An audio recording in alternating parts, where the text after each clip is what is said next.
Sveiki, su jumis sveikinasi Tingi Pelėda. Kalbant toliau apie pivot lenteles, šiandien noriu pristatyti, kaip galima pasikeisti pivot lentelės dizainą. Tai paspaudus ant pivot lentelės, meniu juostoje turėtų atsirasti toks design skirtukas. Čia galite pasikeisti. Tai yra, kaip turėtų būti atvaizduojamos tarpinės sumos, tai kad visai nerodytų, kad rodytų apačioje, na ir kad rodytų viršuje. Galite pasikoreguoti, kokias norit galutinės sumas matyti. Tai yra, galite iš viso jų, tarkim, nenorite iš viso matyti jokių grand total, jokių galutinių sumų. Galite pasidaryti, kad rodytų tiek stulpelių, tiek eilučių. Galite pasidaryti, kad rodytų vien stulpeliam arba vien eilutėm. Toliau mes turime lentelės duomenų tokį išdėstymą. Tai jeigu pasirinksite Compact, bus būtent štai taip išdėstyta. Kaip matote, nurodytas pardavėjas ir iš karto apačioje išvardinamos, tarkim, valiutos, ar ne? Valiutos šiuo atveju yra po rows sritim, yra kaip eilutė išskirta. Jeigu pasirinksite Outline, jau matote, kad valiutos yra išskiriamos į atskirą stulpelį ir tik tada jau eina po pardavėjų. Kaip sakant, jeigu aš suskleidžiu pardavėją, jau nebematote valiutų.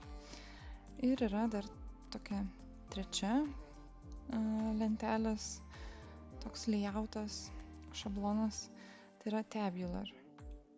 Kaip čia matote, iš karto nebeliko to vienos atskiros eilutės, kurioje matytumėte totalt sumą. Iš karto yra padaroma, kad apačioje yra sumuojama.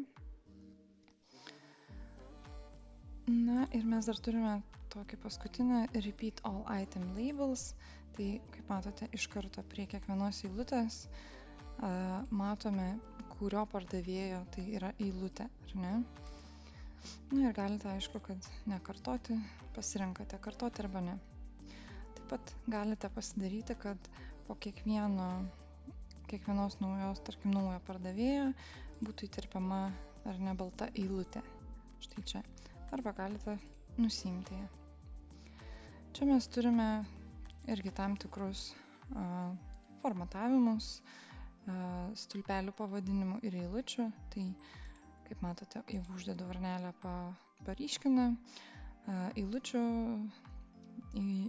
pavadinimus, čia paryškina stulpelių pavadinimus.